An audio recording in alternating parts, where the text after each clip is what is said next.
Attention inshore saltwater anglers, good news and bad news. The bad news is we are raising the price of the Salt Strong Insider Club by almost 50%, 50 here, very, very soon on June the 1st.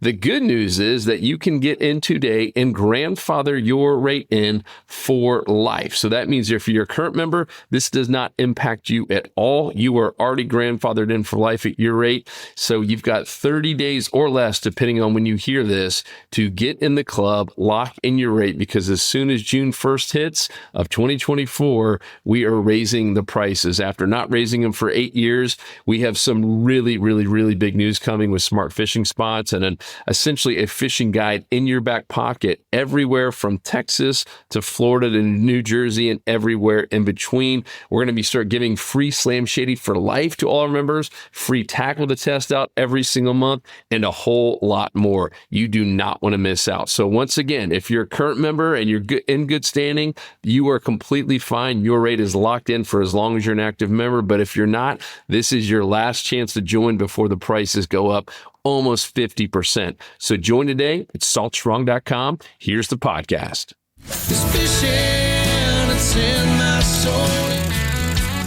Welcome to the Salt Strong Podcast, disrupting fishing entertainment as you know it. Prepare to laugh. Prepare to get to know fishing legends in a whole new and unfiltered way. And on occasion, you might even learn a thing or two about fishing. Here's your host, Joe Simons. Like diamonds. Hello, Salt Strong Nation. Joe Simons, like diamonds. Lukey, what you doing? Like diamonds. Ready to talk about fishing? Yeah, we're talking about being held hostage to live bait. And we know the feeling because we were held hostage to live bait for many, many, many years. Right, Luke? Remember when we first started, I think because at the time in Florida, Texas has always been a little bit different. They've always been a little bit more into lures, right? Just from what I've seen, and even when I live there, Texas is not the best place if you're selling cast nets. Let's just say that Florida is. But in Florida, at least at the time when we were transitioning over from bass fishermen to inshore saltwater fishermen, everything out there from the fishing magazines and the Florida Sportsman's and the TV shows, for the most part, were all talking about live bait. And anytime you went out on the water, right, is a newbie, you're seeing everyone else throwing their nets out there and everyone's in the bait spots, right, getting bait before you'd ever go out. And so we just assumed that was the only way to do it. And talk about some of that, some of your members, because you were probably in a little bit deeper than I was in terms of you just fished more often and threw the net way more often. I was smart enough to know, hey, I just got to find a good partner who loves throwing the net. You're smart enough to let the little brother lug the cast net around. Yeah, so I was that guy. I was the guy that was I would not go fishing in saltwater unless I had the cast net, and not just one cast net, right? I had the 6-footer. Then I got an 8, and then I got a 12. And like my lower back still has issues because I was throwing the 12-foot net. I got it when I was 15. So I weighed like $140, 6 foot tall. I had no business lugging around a 12-foot net. And yeah, it was, I just thought I had to do it. And I just thought that was part of it. So like, I just challenged myself to learn how to throw the biggest net possible so I can catch bait faster. So then I can go fishing. And I was one of the guys that was, I'm sure you've seen the lineup in a lot of the popular bait spots around sunrise. And I still see it all the time.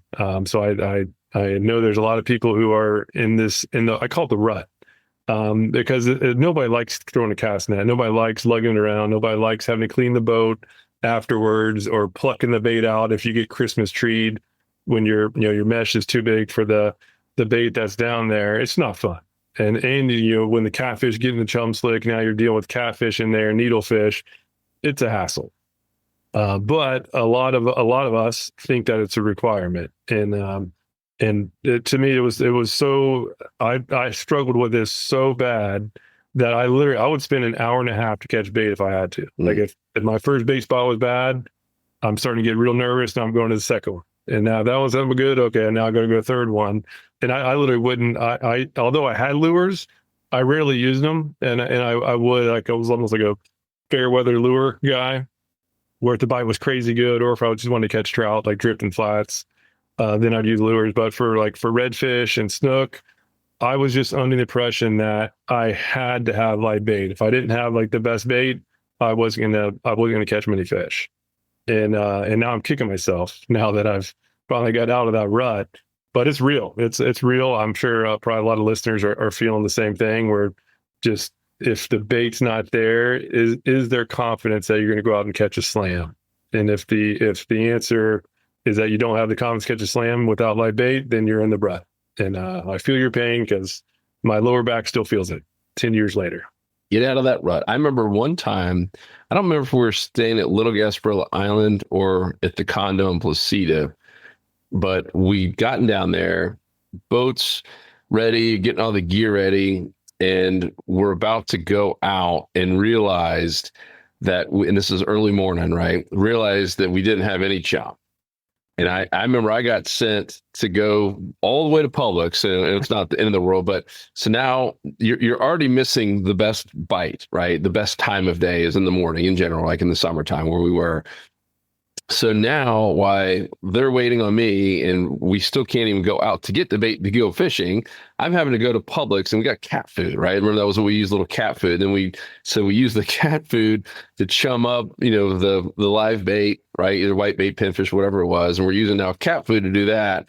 And the whole thing was just looking back, I was like, man, what an absolute, knowing what we know now, what an absolute waste of time. And that whole thing was probably an hour and a half ordeal before we ever got enough bait in the boat to even go fishing. And now we've missed what I would say is probably the best hour and a half of fishing because we were just dorking around trying to get live bait.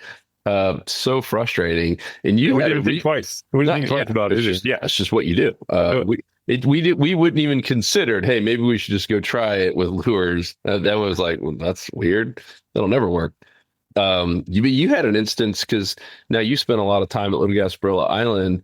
You had an instance recently where you went out fishing, did well, and we're watching. You were right near one of the popular bait spots and just watching all those people out there for an hour plus, I think is what you told me, just throwing nets one after another and more boats coming in, all while missing one of the best parts of the day. Yeah, I mean, I was down there. It was just a few weeks ago, and I rarely fish more than 3 hours because it's really not needed. Especially if you can get out early in the morning.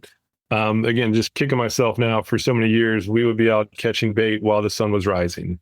It's the easiest time to catch bait. It's also by far the easiest time to catch the snook, the reds, the trout, the actual target species. And if you skip the bait and just take lures to good spots, now in many cases, I'll go out and catch a slam with, in early morning, like while the sun's coming up, and then kind of, that's just what I like to do. And once I catch a slam, okay, I'm done. Like I don't need to stay out here much longer, especially when it starts getting hot. It's just like, why make it tough to go hang out on the beach and relax?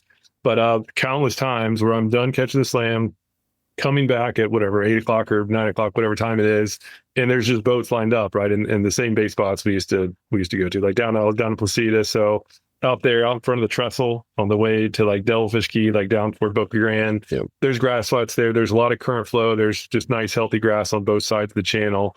It's just a great place to catch bait. But again, there's like 8 boats posted up.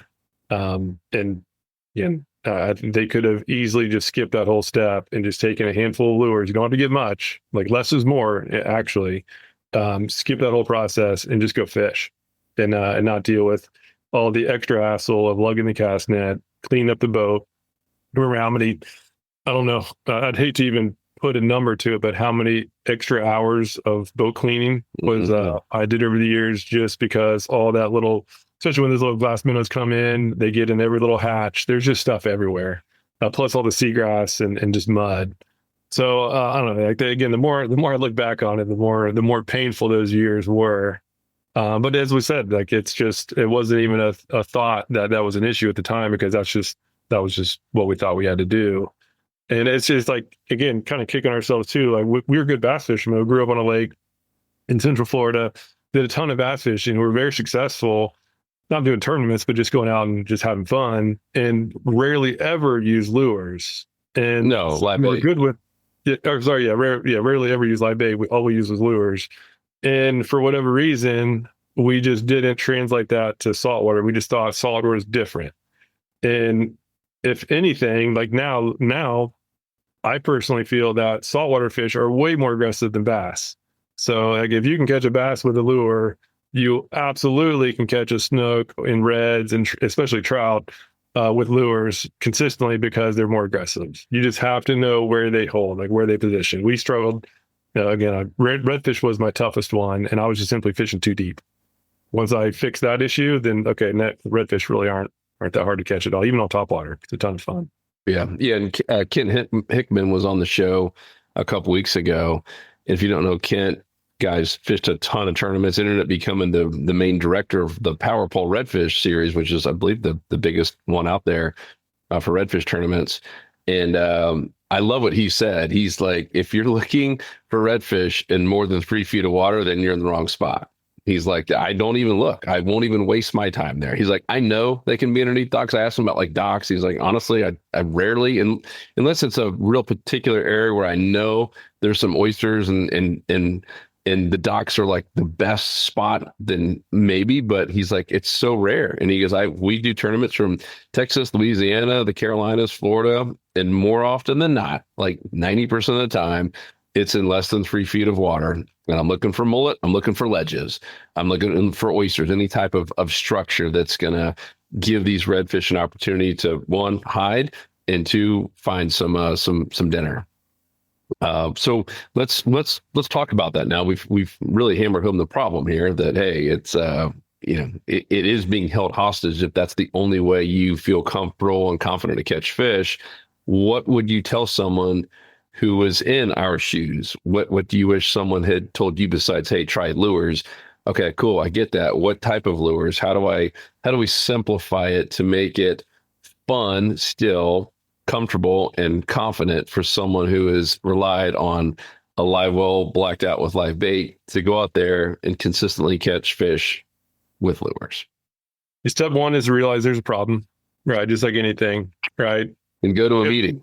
Yeah, because what a lot of people do, they're comfortable with live bait. Like, assume they have live bait. Okay, I'm comfortable now. I can catch the fish, and I'll start dilly down with lures, right? I'll start kind of doing the same thing I do with live bait, and then start throwing lures in the mix, and that's almost guaranteed to fail. If you're using lures properly, like if you have some like even an expert with lures and an expert with live bait in the same boat, one of them's going to struggle. Right. It all depends on what type of fishing you're doing. They're two totally different styles. If you're just fishing from a pier, like for anybody just fishing from piers where you can't move around, live bait's hard to beat. Live bait's going to win. The benefit of lures is that for those of us who aren't on the water all day, which is most of us, and we don't know exactly where the fish are, we're better off moving around to find what we will call the 90-10 zone, which is the principle, which is true, that at any given time, 90% of the feeding fish are in just 10% of the water, right? So if you think about just whatever body of water you fish at any given time, 90% of that water is not going to have many fish at all. And you might as well not be there. And so if you don't, and obviously it moves around based on tide, based on weather patterns. And so if you don't know exactly where the fish are and you go to a bad spot and sit there with live bait, you could have the best live bait ever and you're going to catch anything. But if you have just some lures that work, just a handful of lures that work, I rarely use more than like 2 or 3 lures in a given trip. If you have lures that work that you trust, and then you can move around and start finding, looking for the feed, like egrets are my favorite thing, and jumping mullet as well. This time of the year in particular, if you have those two, that's almost guaranteed to be redfish. You know there's bait there. The redfish love feeding on the same thing egrets do. Egrets are white. You can see them from a long distance off, especially if they're like on a backdrop of mangroves or sawgrass. They stand out like sore thumbs.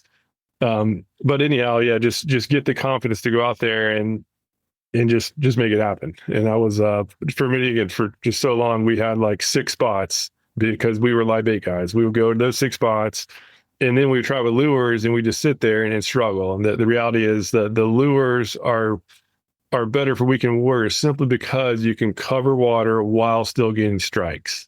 That's it. Lures, it's a numbers game. It's all about the numbers game, and you can cover way more water, which is going to increase the odds that you find multiple 90-10 spots in a 1 or 2 hour span. That alone is going to more than offset the fact that live bait. If you see one fish and you have a live shrimp or a fake shrimp, like which one to throw at it? The live shrimp, of course. But if you don't know where those fish are, then you're better off covering every single inch of a football field than like one little corner of the end zone. So it's just all comes down to numbers game. I like it. I'll tell you one thing that will guarantee will never work for lures. So we have a guy on our team. I won't name his name. We'll just call him Mark. Wink, wink. So he's a live bait guy, always has been. And when he joined the team, we were asking him, hey, man, you've never had luck with lures? And he's like, I've tried. All right, tell me more. Like, what happened? He's like, well, I took some lures out. It's like, and then what? And he's like, after making a few casts, I didn't catch anything, so I went back to live bait. So here's where I'm going with this. If you go out with a full live well of live bait and lures, and a second you don't see a lure work, you just go back to live bait, it will fail. And you're good about this, even like on tournaments. Your gut instinct would say, hey, maybe I'll have some live bait just in case. And the second you do that, you're guaranteeing you're never going to get good with the lures. And so the recommendation here, instead of doing that, basically you have a foot on both sides, right? Instead of doing that, you need to go all in. And you, like Pat talked about on the last podcast, we had Pat on there where he says, you know what, I'm just going to get good at one. I'm going to take nothing else but topwater lures. I'm just going to get great at one lure, and I'm never going to try anything else. And he's like, that was the best thing I ever did. And so that's what I would say, because like this guy Mark, and he's now seen, we've taken him out in the boat, and he's just like, we don't have, he gets nervous, like we don't have any backup at all, like no live bait, no shrimp, nothing. Like, no, we're going to learn how to catch fish with lures, and he did. He caught his very first us. He caught us the very first time. Yeah, nice redfish with a lure, one of our jerk shads, I believe it was. In a snook and a trout. He got a slam right in her face. Yeah, and that was his first time doing that. And he all of a sudden he's just like, "Whoa, it is possible." So that would be my recommendation: is don't go out there with lures as kind of like your maybe plan. It needs to be the plan, and that is the only way you're going to get good. And when you do, you're going to have like this newfound freedom. You're going to have more control. You're going to be able to explore new areas, more areas, cover more water, and ultimately, in my opinion, have a whole lot more fun. I mean, it makes everything so much easier when you don't have to think about bait, about keeping bait alive, about taking a net, about taking, even if you're weight fishing, right? I mean, Luke used to do that. Remember, we always had those little those old school yellow and white little bait buckets that we trail around. Like it all that stuff is just extra crap that you don't have to lug around. Yeah, after college, I moved over to Melbourne, worked with a company called Harris Corporation. First job, I was super pumped, but I'd never fished those waters. And I was, we were very fortunate. Like our dad had a flats boat, so he let us use it whenever we wanted. But when I was over there, now I don't have access to the flats boat. And so, when I started, I would go wade Sebastian Inlet. There's a little area that I found. There's a trail going back in the mangroves to fish some of the backwaters. It's a pretty long trail. And I'd be walking down that trail at night, like before sunrise, with the headlamp on. I've got my 10-foot cast net and the bait bucket in one hand, my rods in the other, and a backpack with all my gear. And so I would catch bait, and then I would hide the net in the mangroves, and then fish, 4 or 5 hours, how long I was fishing, and then I have to come back, pick up the net, get it all in, and go back through that trail. It was terrible. And now again, but it was good and bad. So that was moving there is what finally saved me and got me out of the rut, where I bought a kayak, and now I didn't have room for a cast net. Like I just got a little small kayak that I can easily take in and out. And I just went with one lure. And so I decided, okay, I'm good with bass on this. At that point, I was using the Super Fluke Junior. And so I can get strikes with bass with this lure. I know reds and snook and trouty the same thing. And so I literally just would take that lure only, no cast nets. And yes, it wasn't like immediate where I was catching fish immediately. at least wasn't getting skunked, but I wasn't crushing it. But over time, the fact that I was able to cover all this water and explore and get to learn that new area that I've never been to before. I mean, after a few months, I was now starting to consistently catch slams, which I really struggle with live bait, because now I was able to cover a ton of the Indian River in a short period of time. And now I knew all the kind of the little honey holes, if you will, like the different oyster bars that likely held fish, or any kind of trough near a mangrove. I knew it because I've been there. And it was a huge advantage to go just actually explore the water and spend 100% of my time actually fishing, and 0 of it messing with either catching live bait, maintaining it, or cleaning it up afterwards. It was just so much easier. So knowing what you know now, if you were going to focus on 1, maybe 2 lures, right? Because I do think there are times when you might want something that could maybe get a little bit deeper. If you happen to be fishing in a scenario with a deeper dock, or even near a channel or a pass inlet, what would you take, knowing what you know now, if you could only fish with 1 or 2? I would focus on 1 and master it first, and that would just be a paddle tail, like around a 3.5, 4-inch paddle tail. This is the Mulligan, the 4-inch Mulligan. This is my favorite overall. Works all Slam Shady.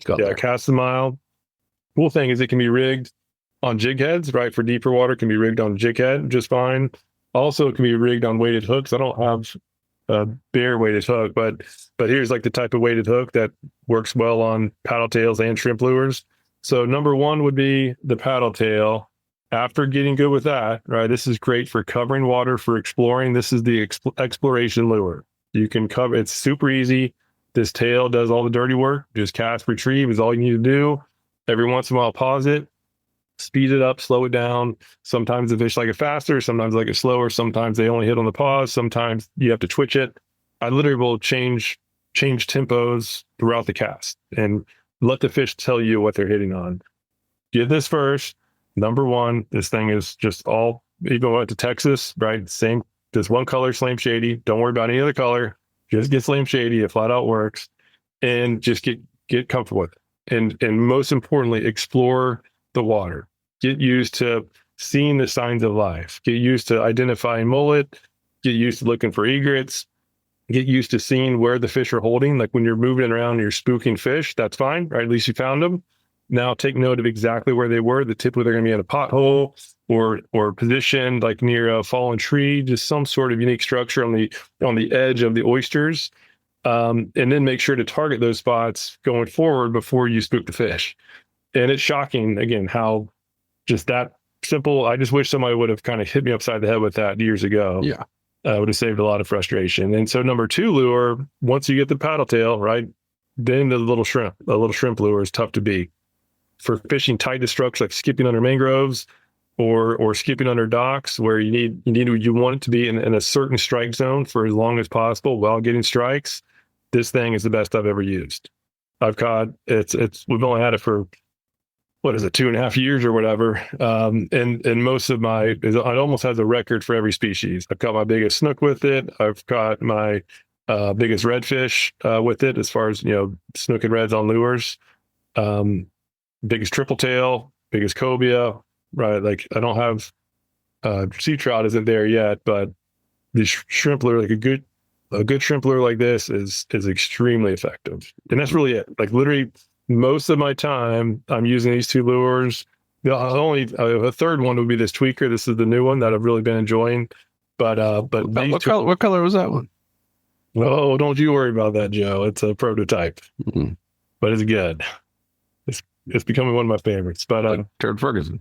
Yeah, it is a Turd Ferguson. Funny name.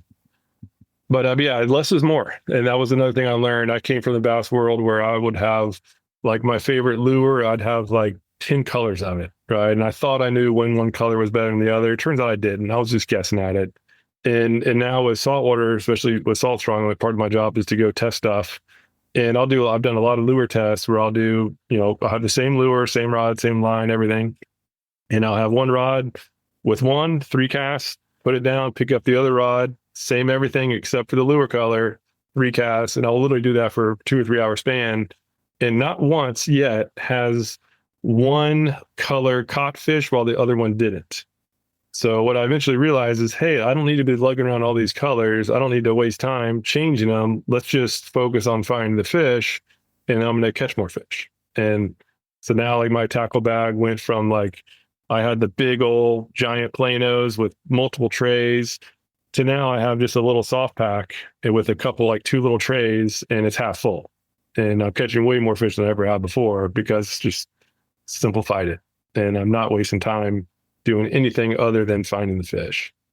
The one thing I would add to it, especially if you're used to live bait that has scent and you believe that scent helps, because it does. Obviously, a fish is honed in on the smell of other fish, is to use the Dr. Juice Saltwater Slam scent. I truly believe in it. We've seen it work even on some of the footage you have, like from that dock where you're essentially cane pulling the prawn and the fish weren't hitting. As soon as you put that Dr. Juice Saltwater Slam on there, it was like something happened. It triggered, and that was seconds later. It wasn't like the next day. And all of a sudden, those fish were just fired up on it. There's something magical in that juice. I wish I knew what was in it, but I do believe that works. I personally use it, personally pay for it myself, and I use it every single time. I want every advantage I can get when I'm using lures.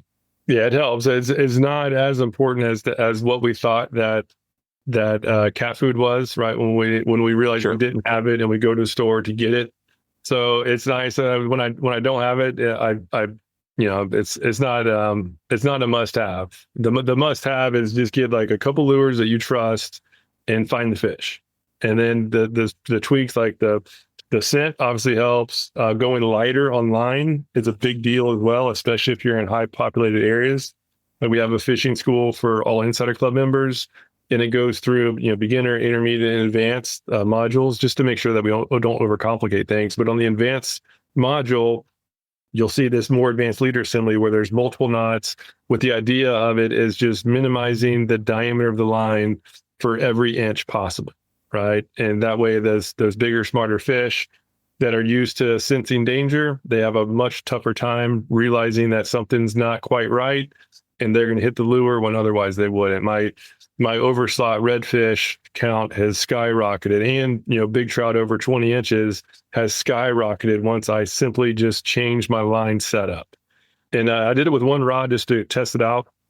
I was seeing results, so I would take some of my newer to fishing. I would give them that rod while I'll use the other setup where the normal leader is the full span.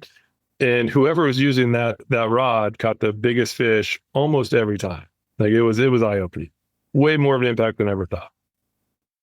It's amazing. So, yeah, like, all these little details help, but the biggest thing is just, please, I wish somebody told me this, is leave the cast net at home for at least 5 trips, right? Pick a number and force yourself to just not do live bait at all. Force yourself to move, get comfortable with identifying those high probability spots. And again, the fishing school has modules on finding the fish, where you can use software to find, quickly find oyster bars. You can quickly find the depth changes, and ideally look for areas that have, multiple. It depends on the season, of course, but areas that have multiple forms of structure along with some unique depths. And once you kind of get used to looking at that, you kind of can't really unsee it anymore. Like, you can start looking at maps and within 5 minutes pick out 10 spots based on the conditions. Or that was another issue too. We would just have our 6 spots, and we would go to those 6 spots every single time, no matter if it was summer or spring or fall. And we were surprised that we weren't consistent. And the fact that it was a fish move, right? Fish move based on conditions, and we never really put that into our game plan, if you will. So yeah, fish aren't smart, but they're not stupid. All they're doing is reacting, and as long as you can understand how they react to changing environments, then it becomes pretty easy to predict where they're going to be. Yep, I like that challenge, by the way. Like the 5 trips, like go 5 trips, no live bait, just lures, and watch what happens. And those 2 lures I said, and yeah, if you do it, so. Biggest thing is depth control. So this one lure can be rigged great on the jig head, right? Deeper water, more than 3 feet, boom. You already know what you're going to throw. Less than 3 feet, throw it on the weighted hook, right? Same lure, just on the weighted hook, and that's it. Like, if you just Just do that. 2 rods, deep setup, lighter, shallower setup, and that's it. That's literally it. Yep. I like it. And if you want more help with it, Luke mentioned the fishing school. That's for insider members. And then the next level for redfish in particular, because that Luke mentioned earlier, that was probably one of the tougher ones to really dial in and be consistent with. We have a redfish mastery course. I think it's our top selling course of all time that we've sold. Been around a long time. It just got updated. So we went out recently and filmed a bunch of new videos. That thing has hundreds, maybe thousands of questions because it's interactive as well, which is really cool. So you get to ask questions, the coach, Luke, and get answers. And sometimes there's stuff that, hey, man, we'll go film a whole new video on that. So we filmed, I don't know, how many new videos? About half dozen, and then a couple more on the radar that we're going to add to it, just based on questions that have been coming in.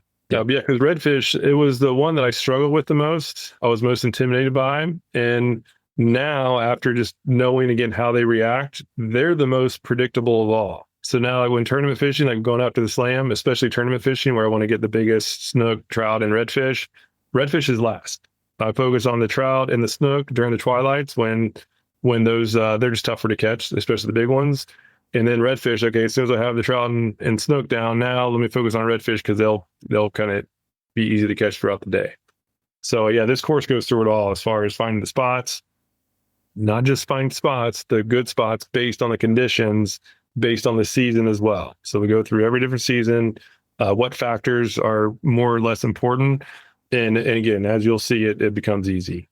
Yeah, and it does get easy when you know the formula. It's really four parts. We focus first and foremost on where to find them, right? And then the when. So by each season, even by tide and time of day. So we got the where, the when, and then the what to use. Luke mentioned some lures. There are some other times where you might want to use a top water or a skinny lipper. I think in general, only start out with 1 or 2. Best advice ever. But as you get better and as you get more advanced, there are some things that you want to put in your arsenal. The Polk County Tweaker, some sort of little jerk shed off the bottom, no brainer. And then how is the last one, like how to use those different lures in those different situations, right? Because, depth is a really, really big one. You could put someone in the absolute best spot, but if they have the wrong lure rigged on the wrong jig head and the fish are down here and they're fishing here, they're not going to catch anything. We've seen it. We've done it many times before. And so it's really those 4 things. When you combine them all and know each one for each season, it's like all of a sudden everything clicks, and that's what the Redfish Mastery does. So if you want to look at that and buy it, it's in saltstrong.com, and just go to the courses tab and you'll see that Redfish Mastery. It's like I believe it's a red box currently, and I think we're updating some of the course stuff. But anyhow, it's Redfish Mastery. Fantastic course. And if you already own it, make sure to go check it here soon, because it's getting some new updates here in the next couple weeks. So if you don't see it right away, know that those videos will start updating here very, very soon. Yeah, and it's specifically targeted to catching redfish with lures. Yes. Zero-dimensional IBA, this is for those who are just struggling with lures, and after you go through it, you will not struggle with lures anymore. On top of what Joe mentioned, there's also lessons on just the rods and reels and line as well to use. A lot of people have, finding the fish is always number one. But even when finding the fish, a lot of people just don't have good results because they're just not using equipment that's good. And good doesn't mean that you're going out spending $300 on a combo. It's just knowing what type of rod to use, what size reel and what size line, and even the best knots, right? We have everything. If you could have never fished saltwater before, we have lesson on tides, understanding tides and currents. A lot of people struggle with that. So we have lessons on all that stuff. And then as questions come in, we add to it. And if you have any questions, anytime you're going through it, on the bottom of every lesson is a Q&A. So it's interactive. And you post your questions there. It'll actually come straight to me. I get notified every time a question comes through, and I answer it. I really enjoy chatting with everybody in there. And again, a passion of mine is helping people have more fun on the water with friends and family. And this course will absolutely help you do that, because it's just so much nicer to not have to lug the cast net around and go through all the extra hassle just to catch some redfish.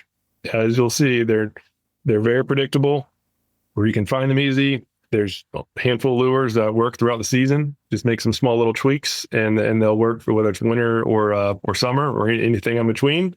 And you can consistently catch them without having to load around a bunch of gear like like I used to. Like my back still is mad at me about, apparently. Ooh, cool. Well, yeah, go check that out. And for you current members, if you have any questions, let us know. There's a place to comment down here where else you watch this on the tube or on the blog, etc. So appreciate you guys. And if there's anything we can do to help you or better serve you, let us know. Otherwise, we'll talk to you on the next episode. Peace. We out. Yeah. 'Cause fishing, it's in my soul, it was pain.